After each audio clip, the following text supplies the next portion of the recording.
Locked doors hide mysteries. Keyholes can reveal answers. I'm Revel, and this is Keyhole Witness. This first story in this new series here on You're Listening to Radio Revel is a reworked version of the same story told last season in episode 31.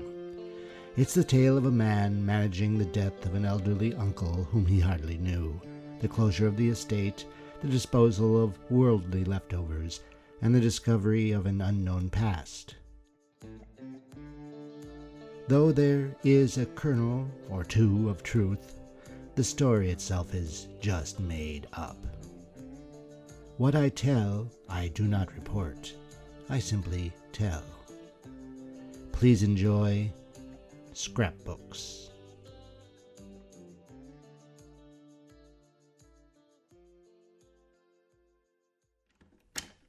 As Junichi wiggled the key in the lock in the front door of his uncle's house, he wondered to himself why such an inconsequential thing like a stubborn lock was something that his uncle would not have had fixed. It wasn't as if Haruka did not have the funds necessary to keep up the maintenance of the house. Junichi could only imagine that it would have been one of those little expenses his uncle would have overlooked in favor of more philanthropic endeavors, like the tempera landscape art, which Junichi had only today found out Haruka had collected. Or like paying for Junichi's education. Junichi's mother, Suzume, Haruka's younger sister, had been married away to a man with little ambition beyond drink. Prospects for Junichi's education were not good. Junichi was, though, fortunately an only child, and Haruka, who had no children of his own, never having married, reached out to his sister and offered to finance her son's education through to the end, sending Junichi to the best primary and secondary schools, as well as the finest law university. Even so, Junichi and Haruka didn't have any real relationship. Once Junichi had begun school, his mother would, every year on Haruka's birthday, send Junichi alone to Haruka's house, which was a short bus ride from theirs, with a note and a small gift, perfectly wrapped in light blue paper. Every year Junichi would stand outside this very front door, listen to his uncle struggle with the lock. The door would open, Junichi would bow and extend the gift, Haruka would bow, accept the gift, read the note, thank Junichi, and send his regards to his younger sister, then close the door. The boy would take the bus back home. It was odd, yet not odd, when Junichi's mother called Junichi at his work in an important law office to tell him that not only had his uncle passed away, but that Junichi would need to attend an official will-reading ceremony. It wasn't odd that Haruka had passed away. He was an elderly man. No one was sure, but Suzume felt that he was well past 80 years old. What was odd was the call for Junichi to attend the will reading. Suzume and Haruka's family had been very humble. When Haruka was born in 1948, his father was little more than a simple bank clerk. His mother cleaned homes and repaired clothing, and cared first for Haruka, then for his younger sister, Suzume. The family often just got by, sometimes barely able to feed themselves. This seemed to change for Haruka rather suddenly and mysteriously, around the time Suzume was married in January of 1969. Suzume's husband-to-be was several years older than she was, and Haruka's parents hoped that the marriage would be prosperous, both for their daughter and, later on, when they became ancient, for them. Yet the wedding was very simple. Haruka surprised everyone by splurging for an elaborate celebratory banquet for the newlyweds and family. No one could imagine where Haruka had acquired the funds. He was barely stretching his legs into his early 20s. Haruka wouldn't say, and everyone finally assumed the money was from Haruka's winter bonus at work at a local bank. That banquet was pretty much the last time that Haruka had close contact with his family. He moved out of his parents' home the same day his sister moved into her new husband's home. He stopped attending significant events and celebrations with the family, and never told anyone where he had moved. Susume's husband had contacts with the police and managed to discover the address of the home Haruka had purchased, a house in a quiet neighborhood not far from his sister's. Susume paid him one visit on his birthday. He opened the door, accepted and thanked her for the offered, perfectly wrapped package, closed the door, and only reached out to his sister once more a few years later when he offered to pay for her son's education. This was just about everything that Junichi knew about his uncle Haruka.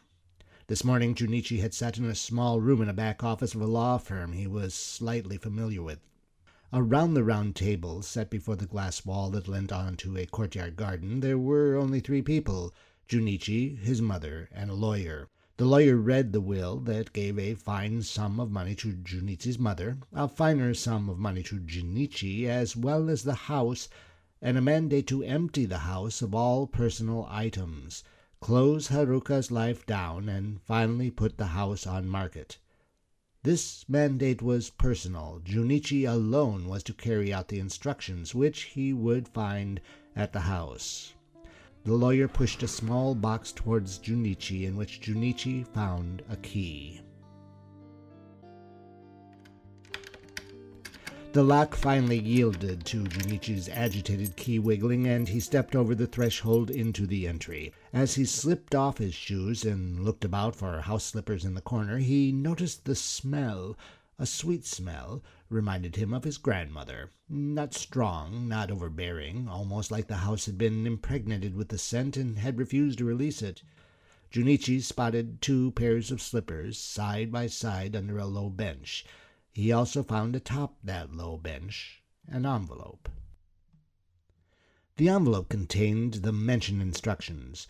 They weren't complex. Everything must go. Junichi was welcome to keep anything inside the house, furniture, clothing, books, stuff, except anything that could be easily identified as having belonged to Haruka. Notebooks, letters, documents. This type of material must be incinerated.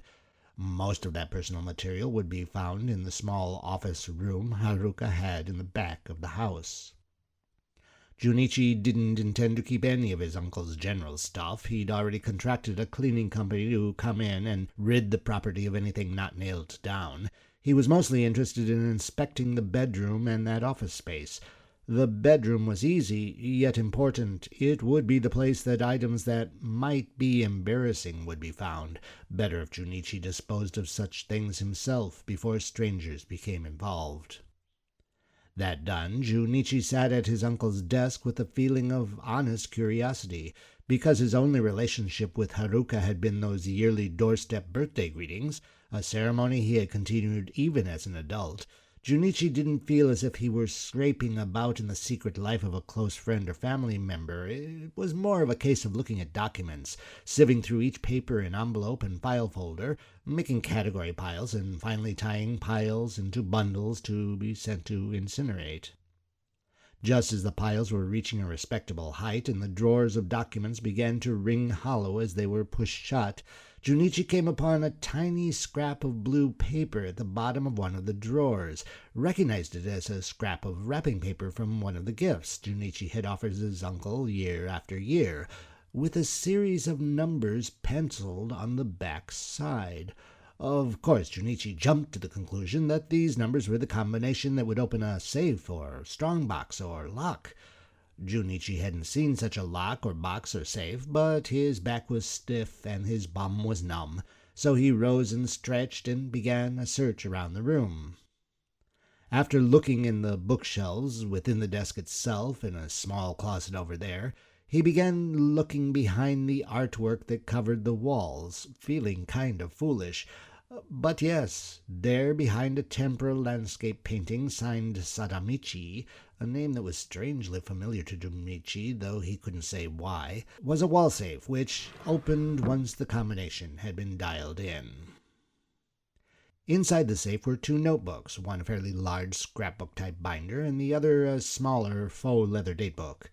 Junichi pulled them both out, found that there was no other item in the safe, looked at his watch, and decided to take these 2 books home with him and return tomorrow to finalize the disposal task of the other documents.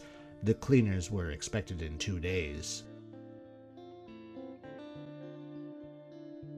After dinner that evening, a lone dinner, as Junichi had married but separated years before, he sat on his sofa with his usual after-dinner whiskey and small cigar and began to peruse the two notebooks he had brought home. The first, the scrapbook, was mainly two large heavy carton boards between which several rough, gray-colored, thick packing paper sheets were bound together with a silk ribbon. Junichi recognized this as his grandmother's work. She had been a hobbyist and had made several scrapbooks just like this one, each containing a true crime archive of newspaper clippings, and having that familiar smell his grandmother left behind on everything she touched. The clippings gathered in this particular scrapbook covered a bank robbery that had occurred in 1948, the year Haruka was born. The bank robbery was a little peculiar. A middle-aged man walks into a bank wearing an armband that identifies him as an official of the health department. He asks to speak to the bank manager, and after having exchanged business cards, this civil servant explains to the manager that there is a possible contagion of dysentery in the neighborhood. Possibly the damaged water supply is to blame, but there is a remedy. All employees of the bank need only drink a vaccine potion and all would be protected. The bank manager calls everyone in the bank together. They are 16 employees in total. The health inspector asks that a round of tea be brought for everyone. The medicine would be easier to take were it mixed into tea. The inspector pulls out a bottle of a clear liquid, pours a bit into each cup, everyone drinks. The inspector has them take another dose. Within minutes, everyone is feeling poorly, and they begin dropping like flies. Meanwhile, the inspector gathers up all the money in the tills and leaves. 10 employees die in the bank. 2 more die in the hospital. 4 survive.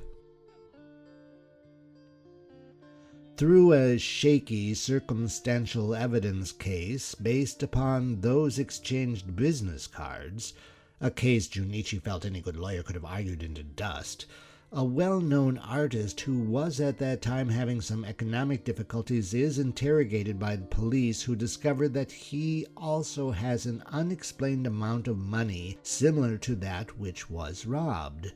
The artist refuses to explain the source of this money, which was evidently not his humble wages as a teacher, and certainly not from sales of his art. No one had money for art these days.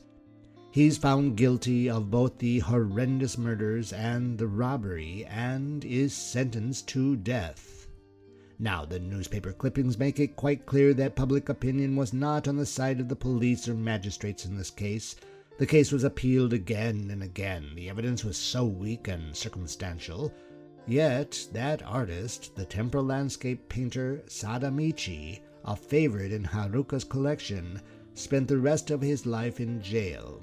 The clippings stopped in the late 80s, right around the time that Sadamichi passed away, still singing his innocence.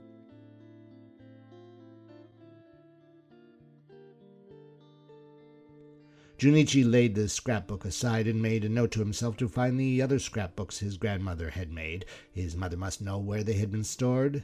They were fascinating contemporary looks into the past, and he'd enjoyed flipping through it. He turned his attention to the smaller agenda/datebook. This one was bound with a leather-like cover. It was a daily agenda, so there were around 200 leaves. It wasn't much bigger than an average novel. It covered the year 1968, the year before Haruka had distanced himself from his family. Junichi used a dated agenda like this one himself, perhaps a bit more modern, spaces labeled for telephone, notes, internet stuff. His was mainly full of notes of things that he had to remember to do on or before a certain date. Junichi's agenda, maybe like millions of others, was not good reading. A plot couldn't be found along the timeline made up of dentist appointments and court dates with case numbers. With this personal experience, Junichi doubted that he would find much of interest in Haruka's datebook. Yet, because it had been locked away... A rapid fanning of the pages gave Junichi his first indication that the contents would be a little different. There were several pages that were blank, but the pages that were filled with two-column lists of seemingly arbitrary things. One page in August had a double list made up of makes of cars on the left and street intersections on the right. Another in June listed several day-to-day items like spoons, telephone books, shoehorns, and corkscrews to the left, and a number of position prepositions like on, in, under to the right, with lines crossing between the things and the prepositions. There were other pages with more simple notes presented as to-do lists, paint bike, borrow helmet, cut-up magazines. Another page was filled with the rough draft of a strange, threatening letter addressed to a bank. Junichi remembered that both his grandfather and uncle had worked at a bank and didn't finish reading the letter, thinking it a boring work-related communication. A croquis map or two were sketched as the days of the year passed. The final information in the agenda was noted on the 11th of December. It was a long string of numbers: 2, 9, 4, 3, 0, 7, 5, 0, 0. Was there another safe to be found? Junichi hadn't come across another agenda or datebook or even a calendar anywhere in Haruka's house or among his papers. This datebook must mean something. He would have to read it from beginning to end. It was late, though. He had a full agenda of his own for the next day, so he set everything aside and went to bed. While at work the next day, Junichi received an email from the lawyer he had met the day before at that will reading. The lawyer apologized and indicated that he had found one more document that he had to share with Junichi in relation to his uncle's estate. Junichi could pass by and pick it up at any time. It wasn't urgent. The lawyer attached a scanned image of the cover of the document, and when Junichi opened that image on his computer screen, he immediately let his office know that he would be unavailable for the next 2 hours, made a quick phone call to that lawyer, collected his things, and left. The large brown envelope sitting on the passenger seat in his car contained the document the lawyer had handed over.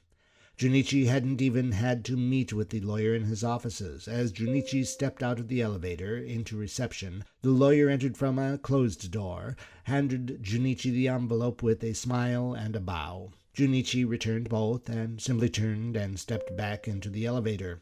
Junichi hadn't bothered to open the envelope. That he would do at home later this evening.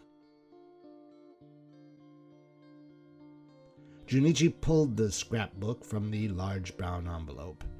There were differences, mainly in size, but Junichi recognized the use of the 2 carton cover pieces with large sheets of harsh brown wrapping paper that had been bound with a ribbon to make a scrapbook. He also recognized the scent that rose from the pages of the book as he rifled through them. The date of the first news article set Junichi in the era at once. Early December 1968. Things had happened that year, most significantly countrywide student protests against university administration and poor job outlook. Happenings like the killings of Martin Luther King Jr. and Robert Kennedy were probably heard, but were largely ignored, and particularly by Junichi's grandmother, whose main interests were in local crime. And this scrapbook memorialized in newspaper clippings one of the oddest, yet not original, crimes in Japan's modern history.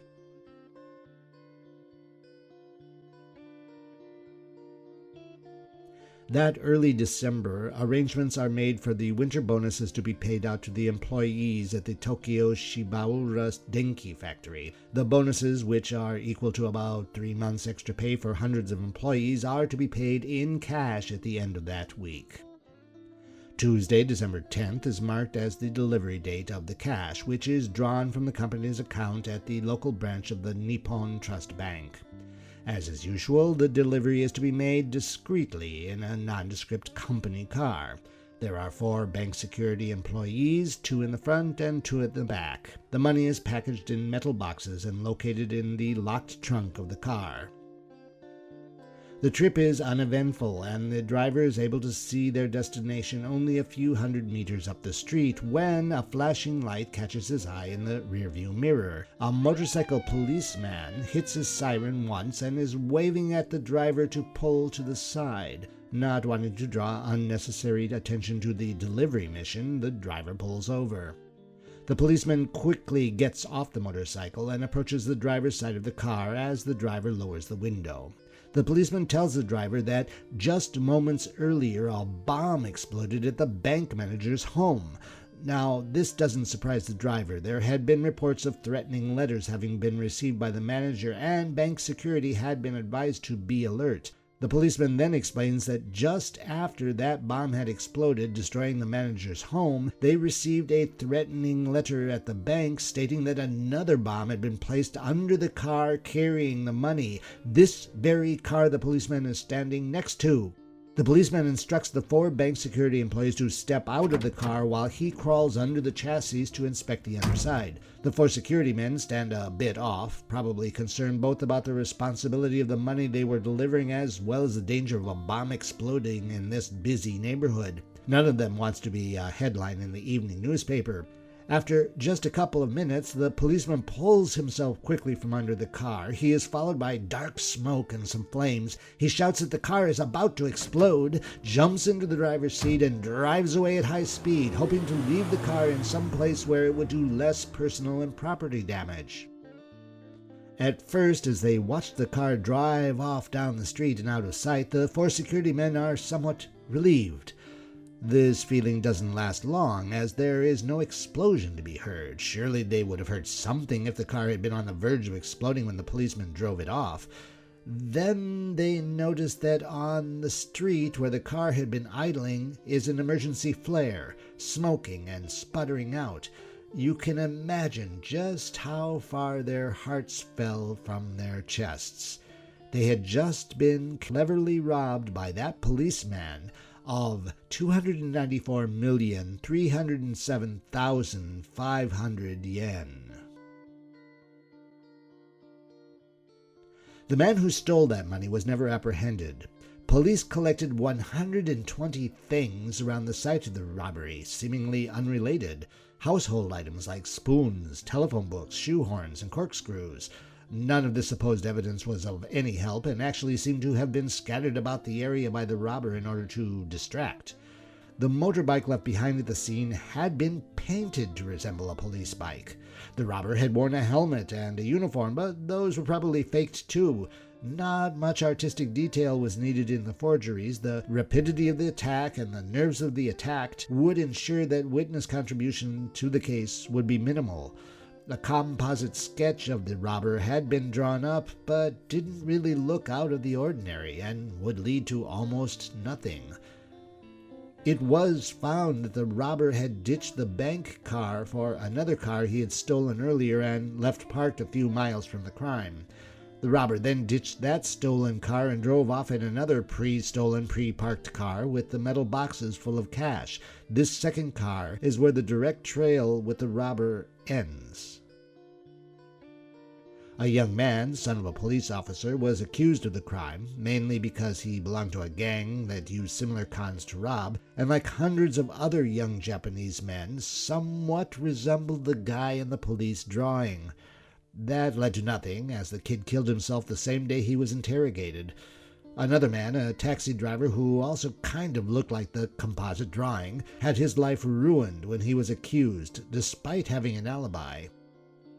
Right before the statute of limitations expired in the late 70s, police made a last-ditch effort and another man was accused, probably because he had been a friend of that police officer's son who had killed himself, had a bunch of money he refused to explain to authorities, but couldn't have been the robber. He had been taking an exam at the time of the crime, and the professor proctoring remembered his presence.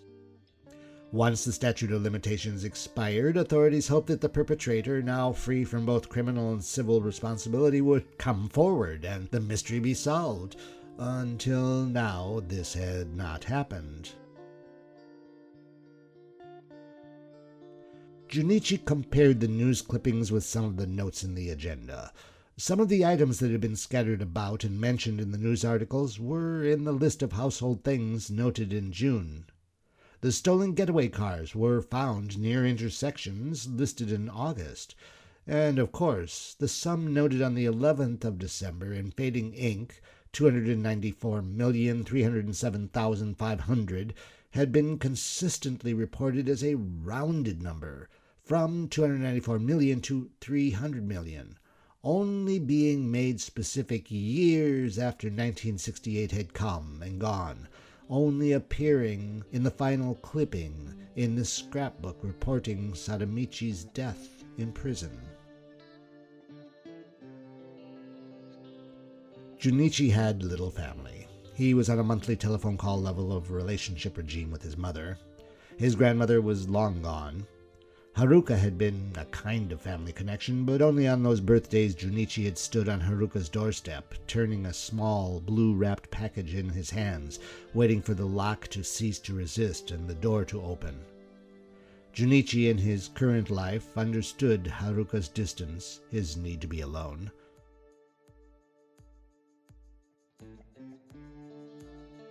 The next day, Junichi returned to his uncle's house, packaged up all the papers and documents, including the 2 scrapbooks and the agenda, loaded them into his car himself, and drove them, himself, to the municipal incinerator.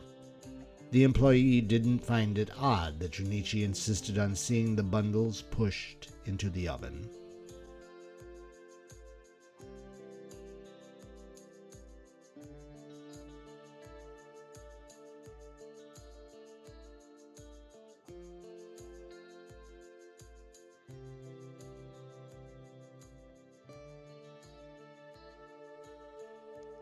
You're listening to Radio Revel.